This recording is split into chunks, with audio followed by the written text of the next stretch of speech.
헌신예배 강사가 새로운 사람이 안 나오고 늘 듣던 사람이라 가지고 좀 그렇긴 하네요. 제가 이제 지난번까지는 오후예배 이제 우리 부교육자를 담당하는 순서가 있으니까 헌신예배가 돌아와도 그냥 순서대로 하십시오 이렇게 했는데 이번에는 제가 한번 써보려고 그래서 제가 하겠다고 그랬어요. 왜 그런 생각을 했냐니까 제가 외부에 뭐 이런 헌신예배 많이 나가는데 가만 생각해 보니까 다른 교회 가서는 열심히 헌신예배 인도를 하면서 우리 교회는 한 번도 헌신예배 인도를 안 했거든요. 그래서 이거 다른 데 가서 잘 먹여놓고 우리 교회에 안 먹여야 되겠나 이런 생각이 들어서 제가 오늘 하기로 했습니다. 사람에게는 세 가지 만남이 있다고 해요. 첫째는 숙명적이고 운명적인 만남. 이것은 부모와 자녀와의 만남. 내가 태어나 보니 임시 집안에 태어났고 또 이런저런 환경 속에서 내가 태어났다. 어떤 사람은 아주 숙명적인 그 부모와의 만남이 너무도 행복한 만남을 가진 사람도 있죠. 태어나 보니까 세계에서 제일 부잣집에 태어났더라 이런 거 말이죠. 숙명적으로 불행과 행복 나누어진다 할 수가 있지 않겠습니까? 참 어떤 분들은 이런 숙명적인 불행 때문에 평생 그냥 마음이 괴롭고 답답하고 아파하며 살아가는 그런 사람도 있고 어떤 사람은 평생 걱정 염려 하나 모르고 살아가는 그런 류의 사람도 있고 어쨌든 숙명적 만남에 행복과 불행이 있다 할 수가 있습니다. 두 번째는 선택적인 만남입니다. 우리가 배우자를 만나는 것을 가장 실제적인 예로 들 수가 있겠습니다.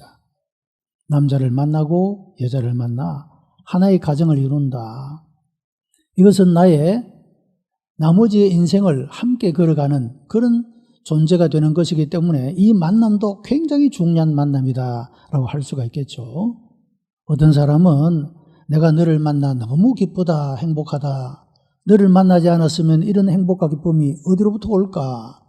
그런 행복한 만남의 복을 누리는 사람도 있고 어떤 사람은 할 수 없이 살아가는 그런 류의 일종의 불행한 만남이라고 말할 수 있는 그런 만남의 삶을 살아가는 사람도 있다라고 하는 것입니다. 물론 살아가면서 사람이 변화를 받고 또 달라져서 그 행복과 불행이 서로 뒤바뀌고 엉키는 그런 경우도 생겨날 수가 있겠습니다. 어쨌든 우리가 만남 때문에 행복해 하기도 그리고 불행해 하기도 한다는 것입니다. 이것은 어떻게 보면 우리 인간이 피할 수 없는 숙명적인 것이고 내가 선택한 것이기 때문에 누구에게 책임을 돌릴 수도 없는 그런 류의 행복과 불행이라고 할 수가 있겠죠. 그런데 우리가 인간이기 때문에 어쩔 수 없는 숙명적이고 선택적인 만남의 불행도 극복할 수가 있는 길이 있다는 것입니다. 이것이 바로 세 번째 만남, 하나님과의 만남입니다.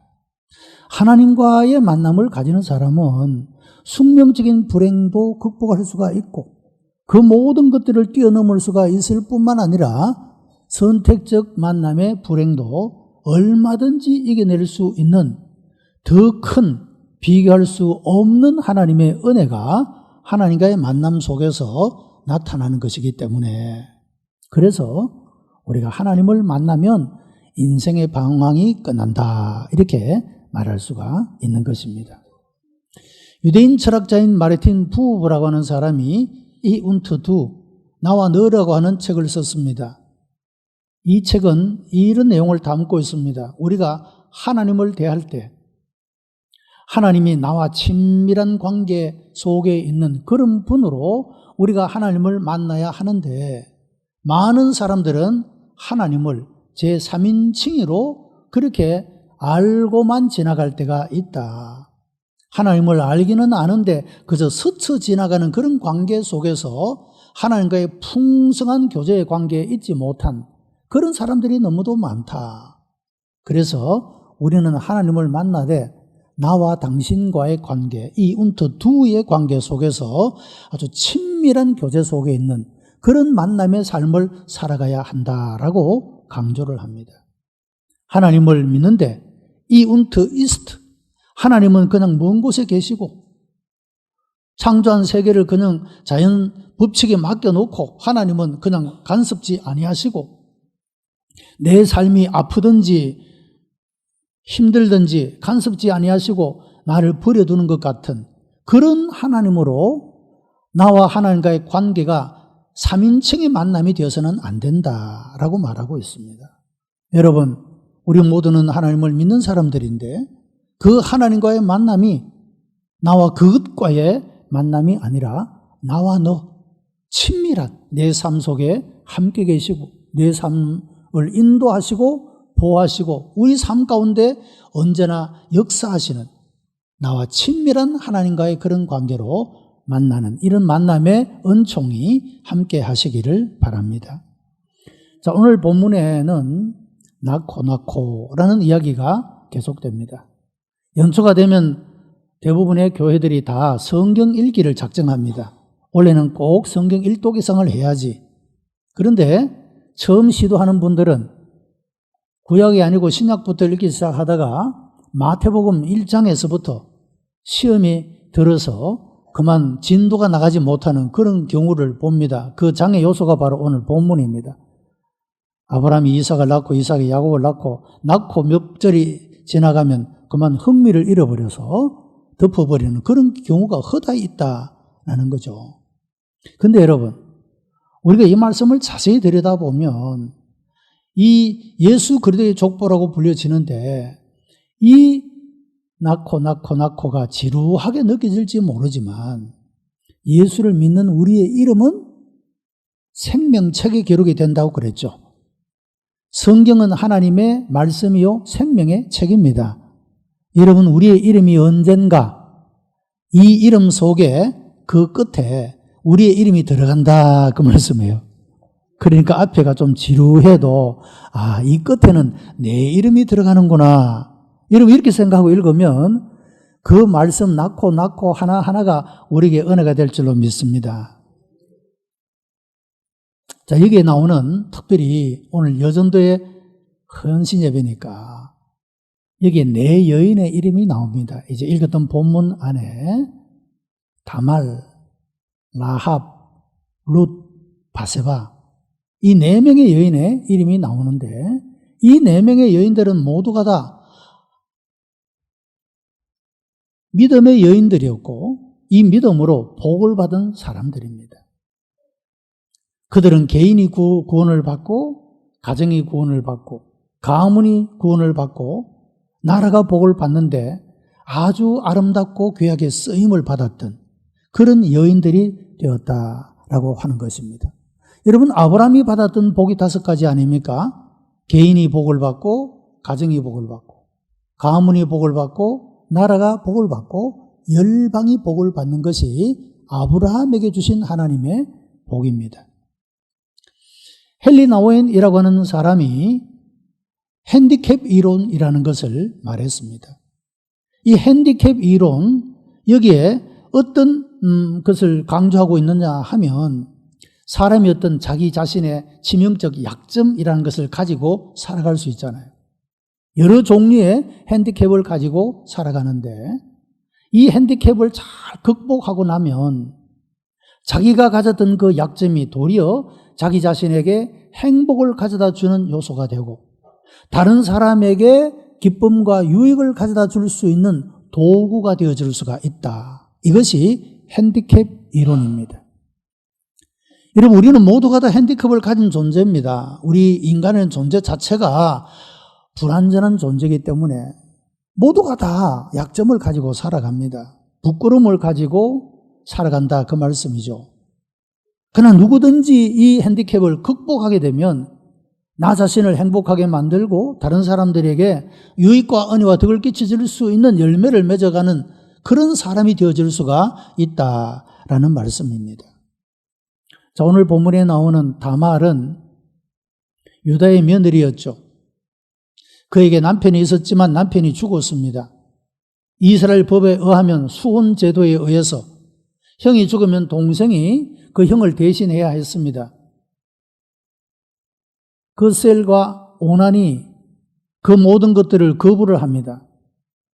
마지막 막내 동생은 어려서 안 주겠다고 그럽니다.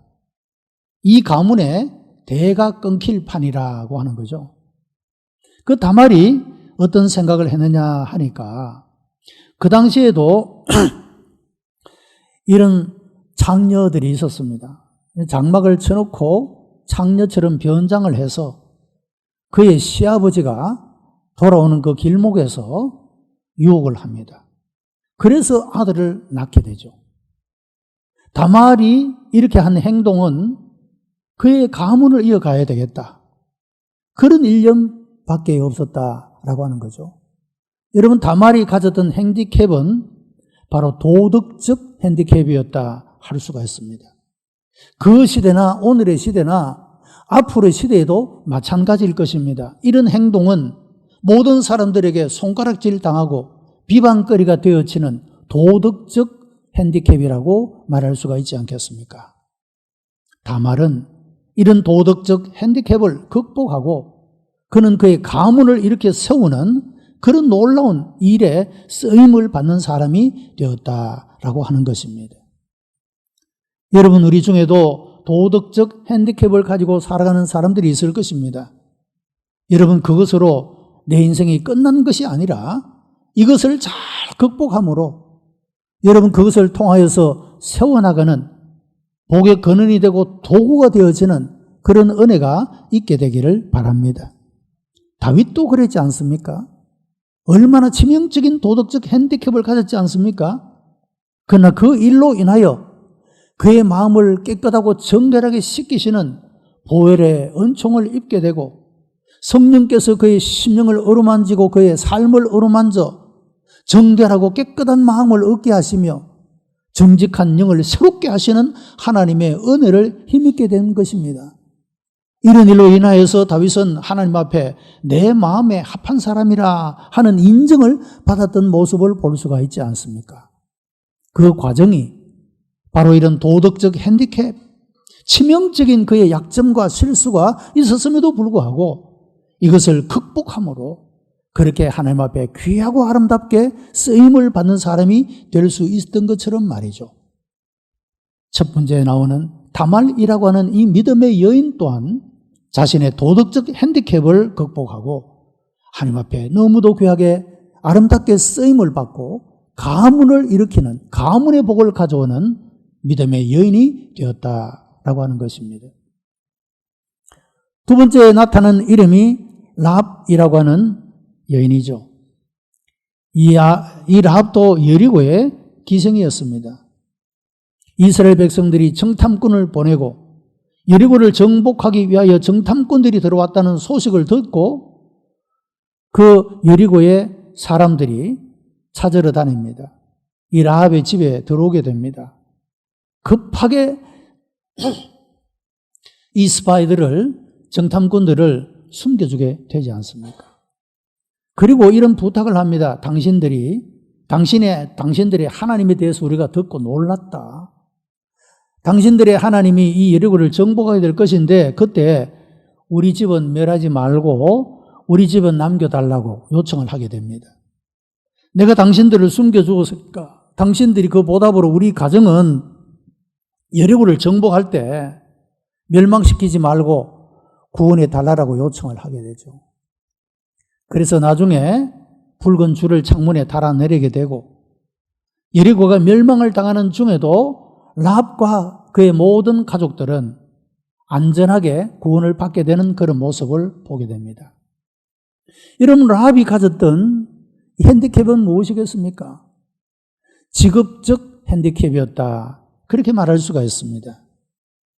그 당시에 어쩔 수 없이 어떻게 보면 더 건전하고 좋은 직업을 가질 수가 있었겠지만 어떻게 보면 할 수 없는 모습으로 기생이라는 직업을 가질 수밖에 없었던, 그리고 그 직업은 사람들에게 그렇게 탐탁지 않게 여겨졌던 직업적인 핸디캡을 가졌다. 그렇게 말할 수가 있겠죠. 오늘날도 그렇지 않겠습니까? 여러분이 가진 직업이, 여러분이 하고 있는 어떤 일이 혹은 신앙의 양심에 혹은 주의를 성수하는데 걸림돌이 되어지는 그런 경우가 있지 않겠습니까? 주일도 출근을 해야 되고 일해야 되는 이런 경우가 있지 않겠습니까? 여러분이 가진 그 마음의 양심의 그리움은 직업적 핸디캡이다. 그렇게 말할 수가 있어요. 기생 라합은 이 직업적 핸디캡을 극복함으로 그 가정을 구원하는 놀라운 열매를 얻을 수 있게 되었다라고 하는 것입니다. 여러분이 하고 있는 직업, 여러분이 하고 있는 그 모든 종류의 직업적 핸디캡을 믿음으로 극복하고 여러분 신앙으로 이겨내어서 이 일을 통하여 가정을 구원하는 이런 놀라운 하나님의 은혜가 임하게 되기를 바랍니다. 그리고 여러분을 무겁게 짓누르고 있는 직업적 핸디캡으로 인한 죄책감이나 열등감이나 이런 모든 마음들이 하나님의 은혜로 치유되고 회복되어지는 놀라운 은혜가 임하게 되기를 바랍니다. 세 번째로 나타나는 그 여인의 이름이 룻이라고 하는 이름입니다. 엘리멜렉의 가족이 기근 때문에 모압 땅으로 이사를 가게 되고 그 엘리멜렉의 두 아들 말론과 기론이 모압 여인 오르바와 룻을 선택하여 결혼을 하게 됩니다. 엘리멜렉의 가족은 믿음의 가정이었고 이 오르바와 룻은 이방 여인이었기 때문에 하나님을 알지 못하는 사람들이었습니다. 다시 말하면 믿음의 가정에 시집을 왔다 이 말이죠. 그런데 10년이 되어서 남편 엘리멜렉이 죽고 두 아들 말론과 기론도 죽어버립니다. 나오미 혼자 남게 되고 두 자부 오르바와 룻만 남게 되어졌습니다. 시어머니가 그 며느리들에게 이렇게 말하죠. 너희들은 아직 젊으니 친정집으로 돌아가서 새로운 삶을 개척해라. 이것은 큰 배려에 속한 것입니다. 그 자부를 깊이 생각하는 그런 행동이었다고 하는 거죠. 왜냐하면 그 당시에도 여러분 시집 가면 시집에 귀신이 되는 것이 그 당시의 풍속입니다. 그런데 젊었으니까 돌려보내겠다는 거예요. 얼마나 넓은 마음의 소유자였던가 알 수가 있습니다. 자, 그런데 큰 며느리였던 오르바는 울면서 작별을 하고 친정으로 돌아갑니다. 그런데 둘째 며느리였던 룻은 떠나지 않습니다. 어머니의 백성이 나의 백성이 되고 어머니의 하나님이 나의 하나님이 될 것입니다. 내가 죽기 전에는 어머니를 떠나지 않겠습니다. 어머니를 붙잡습니다. 그런데 가만히 보면 이 나오미에게 무슨 남아있는 게 없습니다. 아들도 없고 재산도 없습니다. 10년 동안에 다 잃어버리고 말았습니다. 아무것도 없습니다. 나이도 많습니다. 이 룻이 어머니를 따라가 봐야 고생할 게 뻔합니다. 그럼에도 불구하고 이 룻이 왜 그렇게 했을까? 성경에 나와 있지는 않지만 믿음의 가정에 시집을 와서 하나님이 주시는 복을 듣고 알았을 것이고 내가 이방 땅에서 하나님 없이 살아가는 땅에서 얻을 수 없는 하나님을 섬김으로 얻을 수 있는 이런 믿음의 축복들을 그가 바라보고 인간적인 조건으로는 기댈 것이 아무것도 없는 희망할 것이 아무것도 없는 그 나오미를 따라서 베들레헴으로 돌아오게 된 것입니다. 여러분 그를 통하여 보아스를 나중에 만나게 되고 보아스를 통해서 오벳이라고 하는 아들을 낳게 되는데 그 아들이 바로 다윗의 할아버지가 되는 사람이 되는 것입니다. 여러분이 룻이 가졌던 핸디캡은 어떤 핸디캡일까요? 어떻게 보면 출생적인 핸디캡이었다라고 말할 수가 있지 않겠습니까?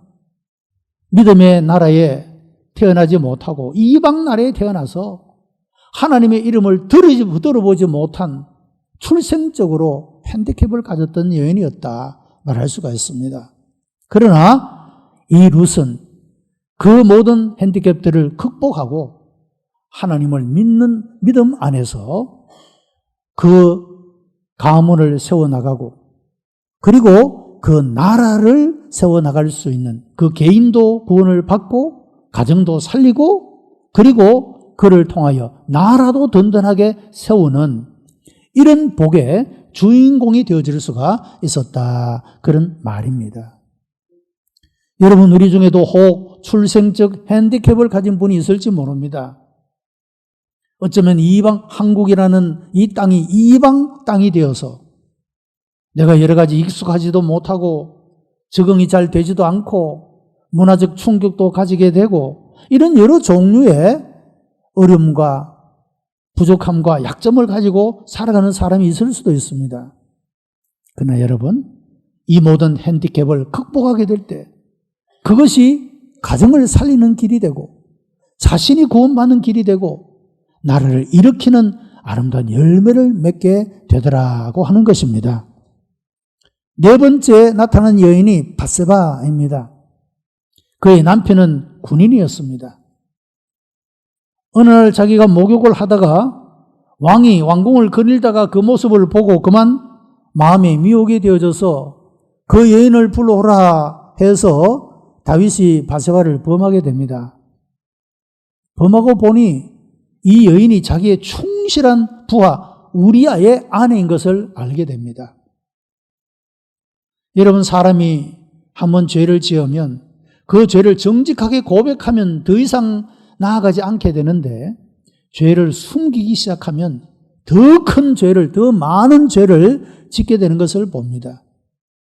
다윗이 이런 자기 자신의 잘못을 감추기 위하여 그 충실한 부하 우리아를 가장 치열한 전쟁터 가운데 보내라고 명령을 내립니다. 군대 장관이 그렇게 전속 명령을 내립니다. 가장 치열한 전투 현장에 보내어서 죽게 만들었습니다. 남편을 죽게 만들면 자기의 죄가 감춰질 줄 알았습니다. 그러나 선지자 나단이 다윗을 찾아와 책망을 하지 않습니까? 그 책망을 들을 때 다윗은 자기가 죄인이라는 것을 깨닫고 그 죄를 하나님 앞에 자백을 합니다. 시편에 7개의 회개의 시가 나타나고 있는데 그 7개의 시편 모두가 다 다윗이 죄를 짓고 하나님 앞에 회개한 그런 회개의 시로 그렇게 기록되고 있다라고 하는 겁니다. 얼마나 오랜 시간을 밤을 새우며 눈물을 흘리며 눈물이 침상을 적시는 이런 철저한 회개의 기도를 드린 그 배경이 바로 밧세바를 범한 일에 있었다고 하는 거죠. 여러분, 이 밧세바가 가졌던 핸디캡은 사회적인 핸디캡이었다라고 말할 수가 있을 것입니다. 사회적인 구조 속에서 어쩔 수 없이 명령을 따를 수밖에 없는 여러분 사회적 핸디캡을 가지고 살아가는 사람들이 얼마나 많습니까? 어쩌면 공무원의 세계가 그럴 수 있습니다. 정치 세계 속에서 그럴 수가 있습니다. 혹은 직장의 생활 속에서도 그럴 수가 있지 않겠습니까? 사회적 구조 속에서 나는 그렇게 하기를 원치 않지만 어쩔 수 없이 해야만 하는 그런 경우가 있다라고 하는 것이죠. 여러분, 밧세바는 믿음으로 이 모든 것들을 극복하게 되므로 다윗을 세우고 역시 나라를 살리는 이런 놀라운 역사를 일으키는 그런 사람이 되어줄 수가 있었다라고 하는 것입니다. 이 오늘 본문에 나오는 네 여인은 모두가 다 믿음의 여인이었습니다. 믿음으로 역사했습니다. 믿음의 결과를 볼 수 있게 되었다는 것입니다. 이 믿음으로 개인이 구원받고 가정이 하나님의 놀라운 은혜를 힘입고 나라가 강성하여지고 가문이 세워지고 열방에까지 이르는 하나님의 은총을 보는 놀라운 열매를 맺게 되었더라. 그런 말씀입니다. 우리 역사 속에서는 세 여인이 만든 기적이라고 하는 이야기가 있습니다. 보스턴의 한 수용소에 보호소에 앤이라고 하는 한 소녀가 들어오게 되었습니다. 그의 어머니는 죽고 그의 아버지는 알코올 중독자였는데 그 동생과 함께 이 보호소에 들어왔는데 그 동생이 그만 또 죽어버렸습니다. 그 일로 인해서 충격을 받게 되고 실명까지 하게 되어집니다. 의사들은 판정하기를 회복불능이라고 그렇게 판정을 내리게 되었습니다. 아무도 돌보지도 않았고 그 자신 또한 아무런 희망을 갖지 못했습니다. 여러 번 자살을 시도했습니다. 그런데 그 요양소에 있던 로라라고 하는 노 간호사가 이 앤에게 관심을 기울이기 시작했습니다.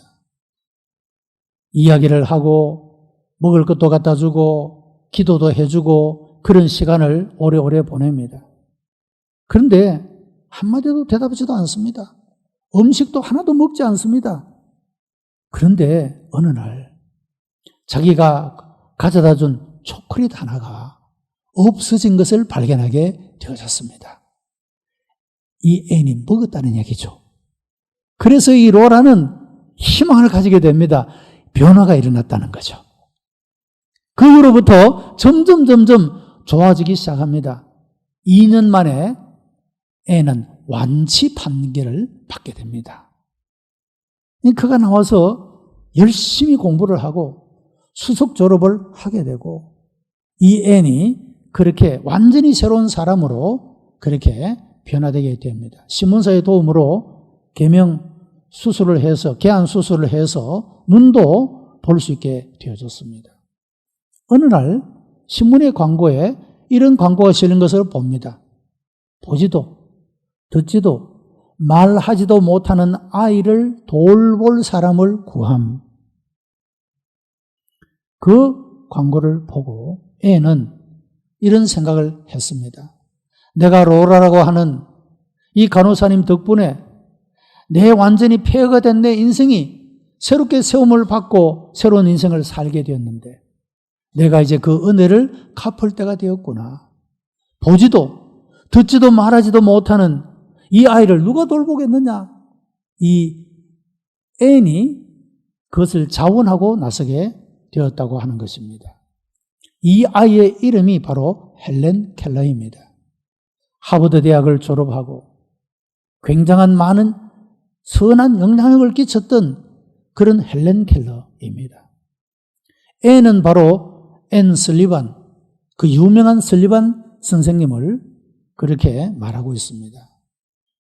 여러분, 이 세 여인은 골고루 노 간호사였던 로라가 앤에게 관심을 기울여 그로 하여금 새로운 인생을 살게 하고 앤은 헬렌 켈러라고 하는 삼중고를 가진 아무도 돌보지 않는 그 아이를 맡아서 48년 동안이나 함께 함으로 그로 하여금 인생의 아름다운 빛을 보게 만들었던 그런 세 여인이 만든 기적이라고 하는 이야기입니다. 오늘 헌신 예배를 드리는 여성도 여러분, 함께 예배드리는 우리 성도 여러분, 우리 모두가 우리가 가지고 있는 핸디캡들을 극복하고 이 모든 것들을 믿음으로 응답하여 우리의 삶 속에 기적을 만들어가는 이런 아름다운 헌신의 아름다운 열매가 맺혀지게 되기를 주님의 이름으로 축복합니다. 기도하십시다. 은혜가 풍성한 하나님, 감사와 찬송, 영광 하나님 앞에 올려드립니다. 우리를 사랑하시어 우리가 이런 부족함과 연약함과 부끄러움과 약점을 가진 존재임에도 불구하고 하나님 우리를 버리지 않고 우리를 붙잡으시며 믿음으로 이끄시어 은총을 베풀어 주시니 감사하옵나이다. 우리 모두가 다 다시금 용기를 내고 힘을 얻어 하나님 나라와 영광을 위하여 세워지고 쓰임받는 하나님의 아름다운 사람들이 되게 오늘 특별히 헌신 예배를 드리는 우리 모든 여성들을 기억하여 주시고 하나님 주의 손에 붙잡으시며 아름다운 열매 맺는 삶으로 나아가도록 인도해 주시옵소서. 우리 모든 삶들이 새롭게 되고 변화를 받도록 주님 은총을 베풀어 주시옵소서. 예수 그리스도의 이름으로 기도드리옵나이다. 아멘.